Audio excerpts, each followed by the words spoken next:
Hello viewers, welcome to my channel cooking without recipe. আজকে যে রান্নাটা দেখাবো সেটা পমফ্রেট কারি। গোয়ানি স্টাইলে যে পমফ্রেট কারিটা হয় এটা খানিকটা ওরকম, তবে হ্যাঁ, গোয়ানিজ আর বাঙালিয়ানা মিশিয়ে এটা একটা অন্যরকম এবং সুস্বাদু একটা রান্না আজকে তোমাদেরকে করে দেখাবো। আমি এখানে মাছগুলো গোটা গোটাই রেখেছি, আপনারা চাইলে টুকরো করেও নিতে পারেন। আর আমি মাছের মাথাটা বাদ দিয়ে নিয়েছিলাম, আপনারা চাইলে মাছের মাথাটা যারা খেতে পছন্দ করেন তারা অবশ্যই রাখতে পারেন। আমি ইন্ডিয়ান বাঙালি তো, তাই একটু নুন হলুদ মাখিয়ে এই মাছটাকে আমি অল্প করে ভেজে নেব। নর্মালি গোয়ানি স্টাইলে যে রান্নাটা হয় সেটাতে মাছটা ভাজা হয় না, কাঁচা মাছটাই রান্না করা হয়। আমি কিভাবে ভেজেছিলাম, তেলটাকে খুব গরম করে নিয়ে একদম আঁচ কমিয়ে নিয়েছিলাম, তারপরে মাছটা দিয়েই একটু সাঁতলে নিয়ে মাছগুলোকে তুলে ফেলেছিলাম, মানে খুব হালকা করে ভেজে নিয়েছিলাম। এবারে একটা গুঁড়ো মশলা তৈরি করব। তার জন্য নেব কড়াইতে কিছু লঙ্কা, শুকনো লঙ্কা, আপনারা আপনাদের আন্দাজ মতো নেবেন। তার সাথে নেব 1 টিস্পুন জিরে, 1.5 টিস্পুন মতো ধনে, 3টে থেকে 4টে এলাচ, কিছু কাজুটার পরিমাণ একদম অল্প, আর নিয়েছিলাম 2 টিস্পুন মতো পোস্ত। একটু নুন দিয়ে আমি ওটাকে হালকা করে রোস্ট করে নেব, খুব বেশি করে ভাজবো না, পোড়া যাতে না লাগে সেইটা খেয়াল রেখে হালকা করে সুগন্ধ যখন বেরোবে তখন আমি এই মশলাটা নামিয়ে নিয়ে ঠান্ডা হতে দেবো। এবার একটা বাটা মশলা তৈরি করব। আমি মিডিয়াম সাইজের 2টো পেঁয়াজ নিয়েছিলাম, একটা মিডিয়াম সাইজের, একটা মিডিয়াম থেকে একটু ছোট, ওটাও বেটে নেব। আর আদা, রসুন আর লঙ্কা, কাঁচা লঙ্কা, ওটাও আমি আলাদা করে বেটে নেব। এটাতে বাটা মশলা আমি ইউজ করি।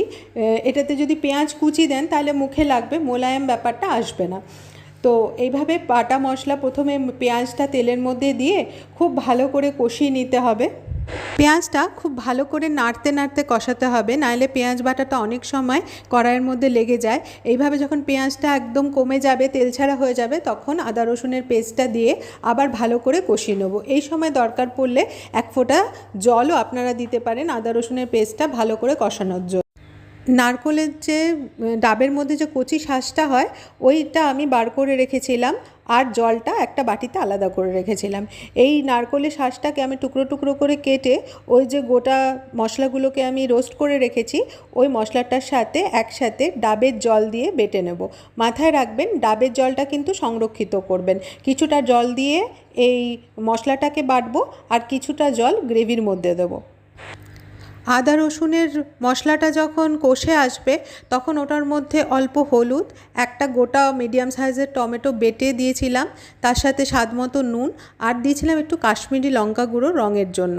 হলুদটা একটু কম দিয়েছিলাম, কাশ্মীরি লঙ্কা গুঁড়োটা বেশি দিয়েছিলাম।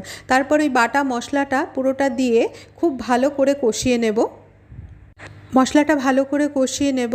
তারপরে যে বাটিটার মধ্যে মশলাটা রেখেছিলাম ওটাতে ডাবের জলটা নিয়ে আমি অল্প পরিমাণে কষানো মশলাটার উপরে দিয়ে দিলাম, দিয়ে আরও ভালো করে নাড়াচাড়া করে একটু ফুটিয়ে পরিমাণ মতো জল দেব।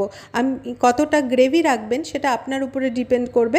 আমি একদম গামাখা করেছিলাম, তাই জন্য অল্প একটু জল দিয়েছিলাম, নুন দিলাম, আর গরম মশলা দিয়ে ভালো করে আগে গ্রেভিটা ফুটিয়ে নেব।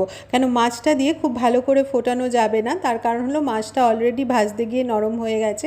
এটা যদি বেশি করে ফোটানো হয় তাহলে মাছগুলো ভেঙে যাবে। দেখুন কি সুন্দর একদম গামাখা গামাখা তেল ছাড়া একটা গ্রেভি হয়েছে। এটা খেতে খুব ভালো হয়। আপনারা চাইলে এটাতে ধনেপাতা দিতে পারেন, তবে গোয়ানি স্টাইলে যেহেতু ধনেপাতা দেওয়া হয় না, আমার মনে হলো ধনেপাতার গন্ধটা ভালো লাগবে না, তাই দিইনি। আশা করি আপনাদের ভালো লাগবে।